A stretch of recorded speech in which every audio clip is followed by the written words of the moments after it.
सोमवार व्रत कथा। किसी नगर में एक धनी व्यापारी रहता था। दूर दूर तक उसका व्यापार फैला हुआ था। नगर के सभी लोग उस व्यापारी का सम्मान करते थे।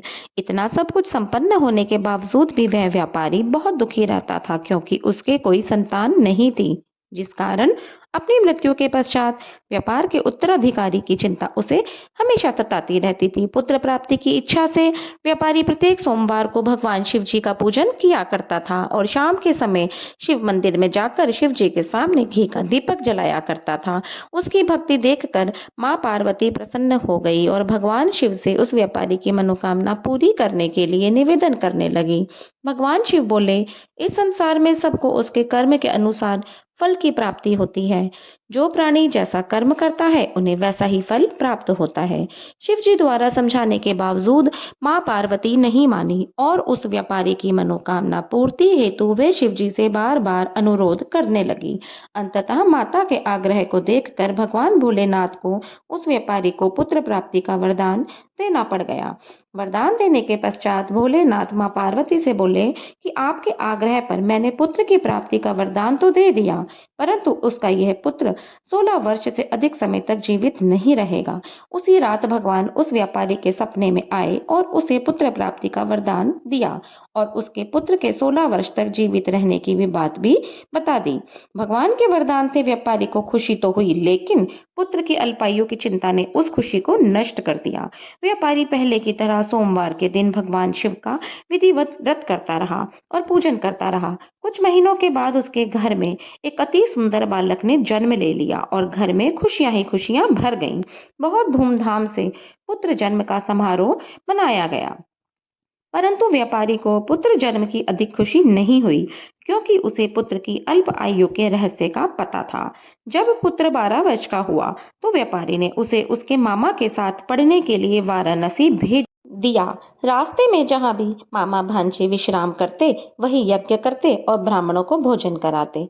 लंबी यात्रा के बाद मामा भांजे एक नगर में पहुंचे। उस दिन नगर के राजा की कन्या का विवाह था, जिस कारण पूरे नगर को सजाया गया था। निश्चित समय पर बारात आ गई, लेकिन वर का पिता अपने बेटे के एक आंख से काने होने के कारण बहुत चिंतित था। उसे डर था कि इस बात का पता चलने पर कहीं राजा विवाह से इनकार न कर दे, इससे उसकी बदनामी भी हो सकती है।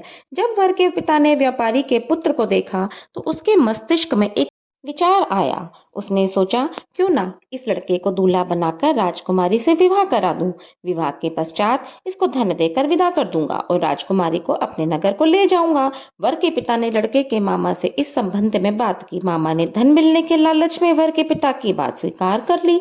लड़के को दूल्हे का वस्त्र पहनाकर राजकुमारी से विवाह कर दिया गया।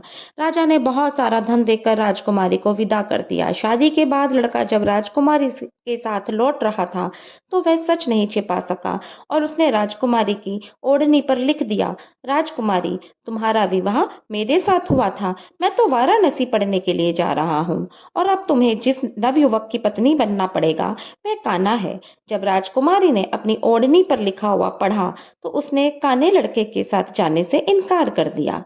राजा को जब ये सब बात पता चली तो उसने राजकुमारी को महल में ही रख लिया।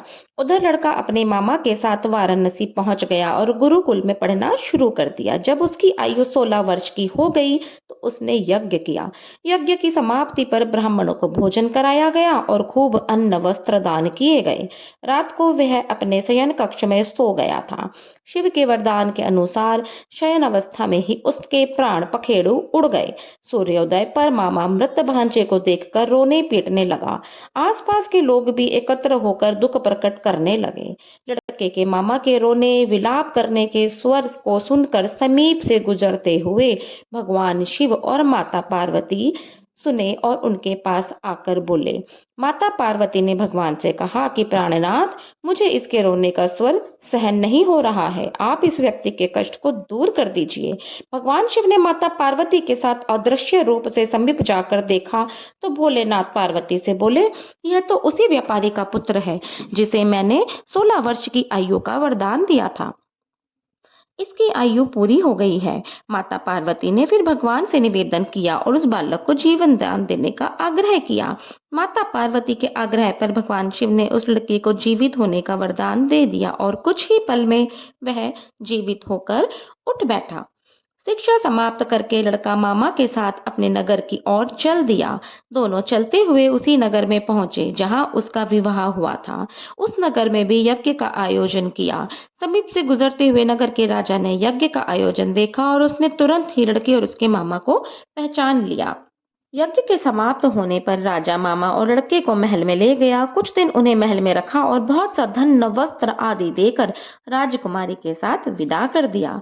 इधर भूखे प्यासे रहकर व्यापारी और उसकी पत्नी बेटे की प्रतीक्षा कर रहे थे। उन्होंने प्रतीक्षा कर रखी थी कि यदि उन्हें अपने बेटे की मृत्यु का समाचार मिला तो वो अपने प्राण त्याग देंगे, परंतु जैसे ही उसने बेटे के जीवित वापस लौटने का समाचार सुना तो वो बहुत प्रसन्न हो गए। अपनी पत्नी और मित्रों के साथ नगर के द्वार पर पहुंचे। बेटे के विवाह का समाचार सुनकर पुत्र वधू राजकुमारी को देखकर उसकी खुशी का ठिकाना ना रहा। उसी रात भगवान शिव ने व्यापारी के स्वप्न में आकर कहा कि हे श्रेष्ठी, मैंने तेरे सोमवार के व्रत करने और व्रत कथा सुनने से प्रसन्न होकर तेरे पुत्र को लंबी आयु दी है। पुत्र की लंबी आयु जानकर व्यापारी बहुत प्रसन्न हुआ। शिव भक्त होने तथा सोमवार का व्रत करने से व्यापारी की सभी मनोकामनाएं पूरी हो गई। इसी प्रकार जो भक्त सोमवार का विधिवत व्रत करता है व पूजा करता है और कथा सुनता है, उनकी सभी इच्छाएं पूरी होती हैं। ओम नमः शिवाय।